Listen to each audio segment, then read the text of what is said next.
नमस्कार सगळ्यांना, मी नीलिमा। तर मी आजपासून मराठीमध्ये व्हिडिओ टाकणार आहे। सो माझ्या या नवीन नामांकन केलेल्या चॅनलवर हा माझा पहिला व्हिडिओ मराठीमध्ये। तर मैत्रिणींनो, आज मी तुम्हाला खूप सोप्या पद्धतीने हा ट्रेंडी नेक डिझाइन दाखवणार आहे। सो या ब्लाऊजचं यामध्ये मी ब्लाऊज पण शिवलेला आहे।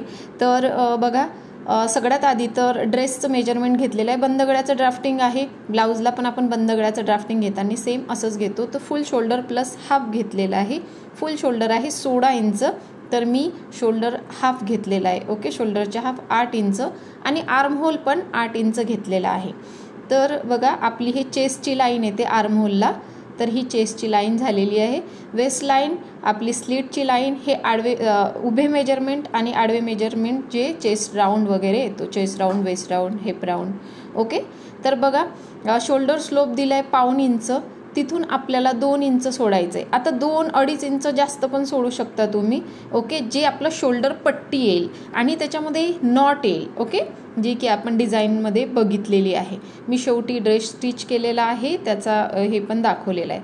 तर बघा, 2 इंचानंतर 1 ते 1.5 इंच, म्हणजे आता ज्याचं शोल्डर जितकं ब्रॉड असेल त्याच्यामध्ये याप्रमाणे तुम्ही कमी जास्त करू शकता, पण मोस्टली शोल्डर हे 2.5 इंचच ठेवा। आता ह्या खूप ब्रॉड नेक हे करतात, किंवा 3 इंच ठेवलं तरी चालते, जे मी तर 2 इंच पट्टी दिली ती। तर बघा, आणि उरलेला आपण 4x8चा यांचं फुल नेकची लेंथ जी आहे ती 8 इंच आहे। तर हे बघा, पहिले मी वरती मार्क केलेलं, कारण आपल्याला चेस्टची लाईन दाखवायची होती। तर यांचा नेक पण 8 इंच येतो आणि यांचा जो आर्म होल हे आहे ते पण त्यांचं शोल्डरच्या हाफ 8 इंचच येतं। तर मी खाली बघा डॉट घेतलेले आहेत, म्हणजे हा आपण पूर्ण 8 इंच घेऊ शकतो। तर तुम्ही गोल पण मेजरमेंट देऊ शकता। याला मी थोडा व्ही शेप दिला आहे, म्हणजे व्ही शेपमध्ये बनवलेला आहे। ब्लाऊज मी जे असं बनवलं ते राऊंड नेक दिला होता। तर बघा, खूप सिम्पल 2 इंच वरती घेतलेला आहे आणि एक पंचकोनी आपल्याला आकार द्यायचा आहे। ओके, तर इकडं हे वरती 2 इंच घेतलं ना, तर खाली सुद्धा आपल्याला त्याच लाईनने 2 इंच घ्यायचं। तर आपण वरतून 2 इंच वाढू, 2.5 इंच पण करू शकतो। ओके, तर बघा, इथं आता हे आपल्याला जॉईंट करायचं आहे आणि जी लाईन आहे ती पण आपण 8 इंचच घेतलेली आहे। 8 इंचच्या थोडीशी वरती घेतलेली आहे मी। ओके, जी 2 इंचापासून घेतलेली आहे शोल्डरची।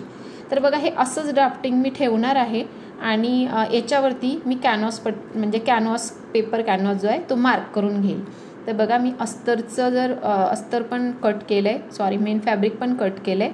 तर बघा, आपला बॅक साईडचा नेक पण आपल्याला काय करायचा, तो पण आपल्याला हे जो आहे शोल्डर पट्टी सेमच आली पाहिजे, बॅक साईडची आणि फ्रंट साईडची। तर बघा, मी हे मार्क करून घेतलेलं आहे।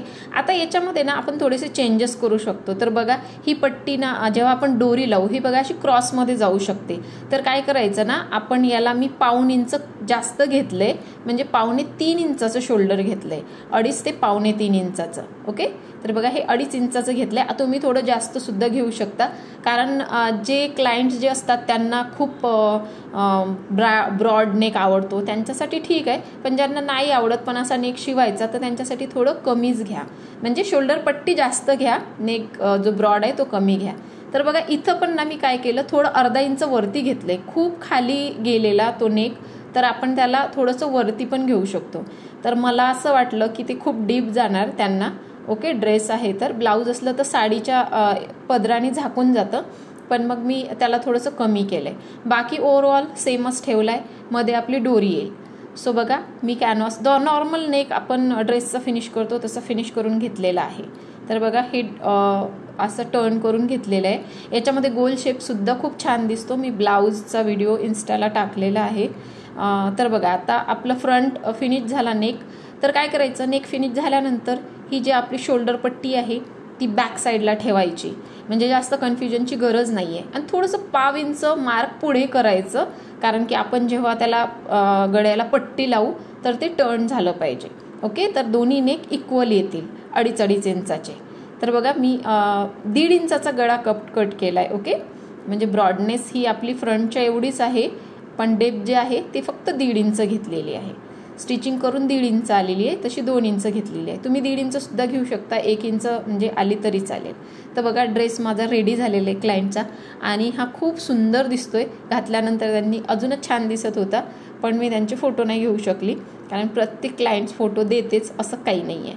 सो व्हिडिओ आवडला तर नक्की चॅनलला लाईक, शेअर अँड सबस्क्राईब करा. तर मैत्रिणींनो, मराठीमध्ये खूप दिवसानंतर म्हणजे आता मी मराठीत सुरू केले चॅनल, परत एकदा प्रयत्न माझा.